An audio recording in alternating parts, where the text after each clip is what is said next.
L'être humain est un animal assez incroyable. Dès qu'il rencontre le mal, et il le rencontre forcément dans sa vie, il invoque les responsabilités des autres. C'est toujours la faute des autres quand on va mal, c'est bien connu. Et quand il épuise les raisons et les autres, il invoque le ciel et l'enfer, c'est Dieu qui l'a voulu. Il invoque les anges ou les démons. Eh bien, le christianisme que nous voulons défendre ici n'est pas celui-là. C'est plutôt un christianisme et un évangile de la responsabilité.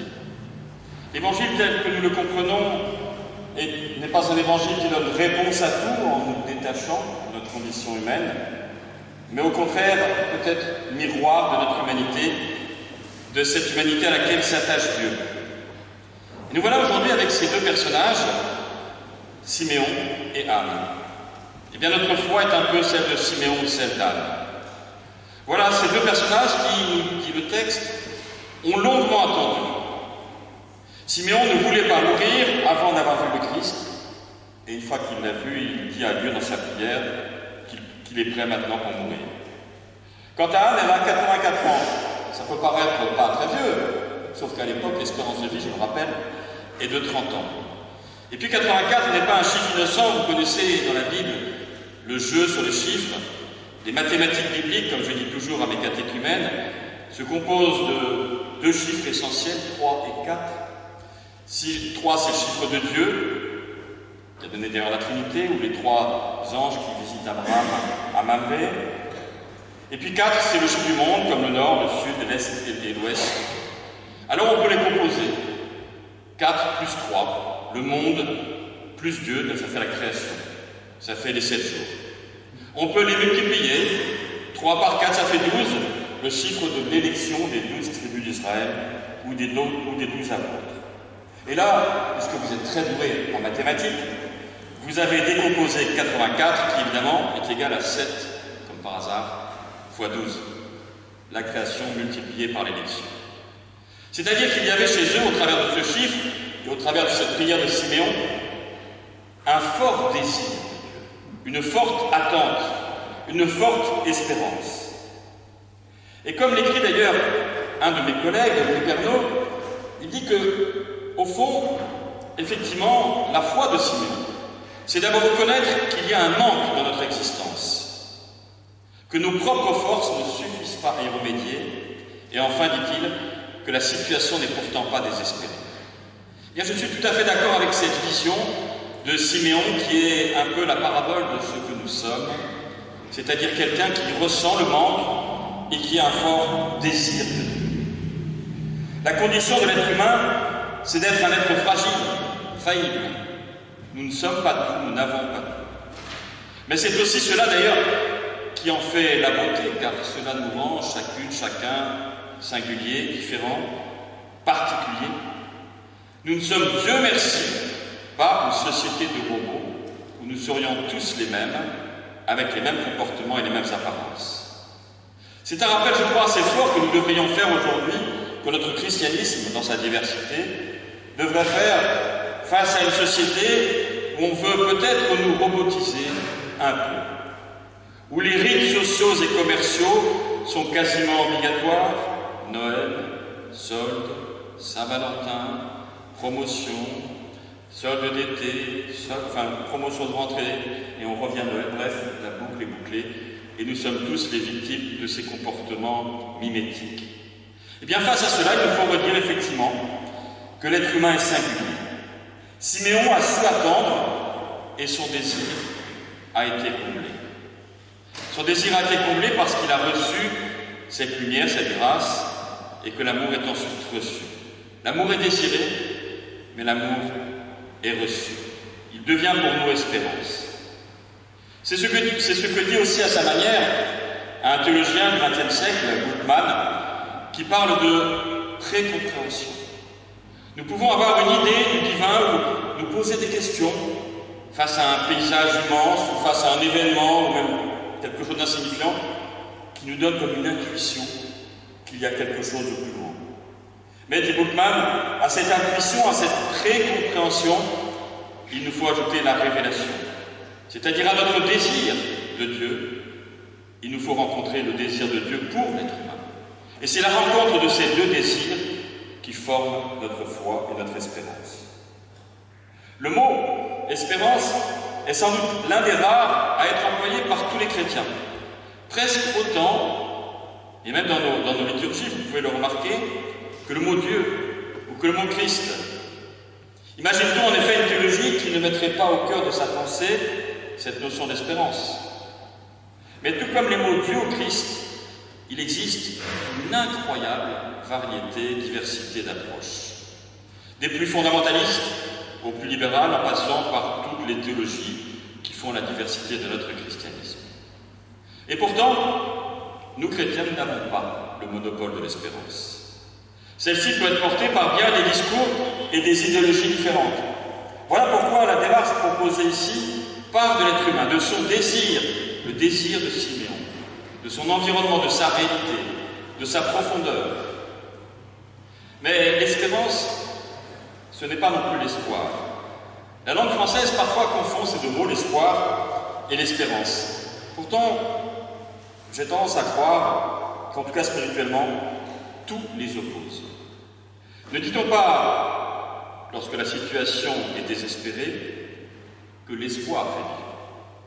L'espoir relève, en fait, de l'impossibilité humaine d'agir sur le lendemain. On peut avoir l'espoir d'une météo clémente pour demain, en sachant très bien que notre comportement dans les heures à venir n'y changera rien. On peut aussi avoir de l'espoir à la manière de la méthode Coué, en s'auto-persuadant que demain ira mieux qu'aujourd'hui. Ça peut marcher, mais ça ne marche pas toujours, évidemment. Hélas, d'ailleurs, je le crois aussi, le christianisme s'est parfois laissé aller à cette passivité de l'espoir, maintenant même des peuples entiers dans la misère, en leur faisant miroiter un espoir de paradis, mais bien sûr pour plus tard. Je vous invite même à l'écouter sur Internet, puisqu'il avait été enregistré, le discours d'un des rois des Belges au Congo, disant à des pasteurs et à des prêtres qu'il fallait absolument maintenir les Noirs, je cite, dans la misère pour qu'ils puissent mieux espérer le paradis. C'est ainsi que l'on a muselé des peuples au nom de l'espoir. Eh bien, je crois que certaines formes de prière aussi peuvent nous laisser croire que Dieu fera tout. On a l'espoir. Et puis le constat que malheureusement, la guérison ne vient pas forcément. Elle a beau être invoquée, priée, et du coup, la douleur n'en est que plus amère. Affirmer la toute-puissance de Dieu, comme complément de l'impuissance humaine, génère, c'est vrai, de la culpabilité. Parce qu'on peut se dire alors, ai-je mal prié? Qu'ai-je fait au bon Dieu pour mériter mon destin? L'espoir engendre aussi une forme de procrastination, le fait de remettre au lendemain, à plus tard, ce que l'on devrait faire aujourd'hui. Eh bien, notre christianisme ici à Batignolles, à l'inverse, fait le choix de l'action à entreprendre pour construire le lendemain, sans l'attendre les bras croisés et la raison en berne. Notre christianisme met au cœur de son affirmation la valeur de l'être humain et sa possibilité d'agir sur son avenir, y compris d'attendre, comme Siméon. Notre christianisme est un humanisme nourri par la foi. Notre christianisme n'oppose pas la bonté de Dieu et du salut à la laideur de notre condition humaine, mais veut agir pour que la foi participe à une transformation réelle de l'être humain. L'être humain a une existence propre, il n'est pas une marionnette, fût-ce, comme le dit Calvin, marionnette du théâtre de la gloire de Dieu. L'être humain détient cette capacité d'agir et de réagir qui le fait évoluer dans un environnement donné. Nous sommes, je suis, comme Siméon, nourris de notre propre histoire, peut-être longue histoire, comme celle de Siméon, d'attente et de découverte. Quoi de plus beau, effectivement, lorsqu'on a un âge très avancé, de continuer à découvrir, car l'existence, c'est une succession de découvertes, et non pas le déroulement d'un destin, d'une destinée qui serait déjà écrite. L'espérance nous nourrit, elle est notre théologie. Le christianisme reprend en son compte cette thématique du désir de vie, du désir de Siméon, du désir de transformation.